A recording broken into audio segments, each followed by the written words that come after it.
আসসালামু আলাইকুম প্রিয় দর্শক মণ্ডলী।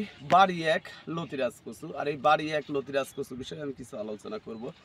বাড়ি এক লতিরাজ কচুর যে পাতা কেমন সেটা, এই যে বাড়ি এক লতিরাজ কচুর প্রত্যেকটা দেখেন পাতাতে চিহ্ন আছে, একটা তিলের মতো চিহ্ন থাকবে প্রত্যেকটি পাতাতে। এখানে চিহ্ন হয়তো পাওয়া যাবে, এটা হচ্ছে অরিজিনাল বাড়ি এক লতিরাজ কচু।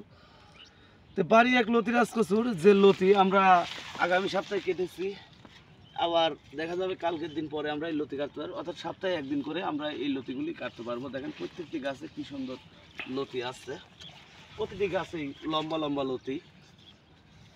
আর এই কচুটা লাগানোর নিয়ম, লাইনে এক হাত পর পর এক লাইন থেকে আরেক লাইন কচুর চারা রোপণ করার নিয়ম হচ্ছে 1.5 হাত পর পর। এভাবে আপনারা কচুর চারা রোপণ করবেন। আর বাড়ি একের সুবিধা হচ্ছে আপনার এই প্রতিটি জমিতে দেখা যাবে যে জমিতে সপ্তাহে 2 দিন পানি দিতে পারবেন, 3 দিন পানি দিতে পারবেন, ওই জমিতে বাড়ি এক লতিরাজ কচু চাষাবাদ করতে পারবেন। অর্থাৎ আপনারা মিডিয়াম নিচু যেগুলো জমি, একবারে নিচু না, মিডিয়াম নিচু জমি যেগুলো, এগুলোতে আপনারা বাড়ি এক লতিরাজ কচু চাষ করতে পারবেন। আর বাড়ি এক লতিরাজ কচুতে কী সার দেবেন সেটা হচ্ছে ইউরিয়া, টিএসপি এবং দস্তা নিয়মিত ব্যবহার করবেন ইউরিয়ার সাথে, তাহলে গাছ যেমন হবে তেমনি লতিও ওই রকমই হবে।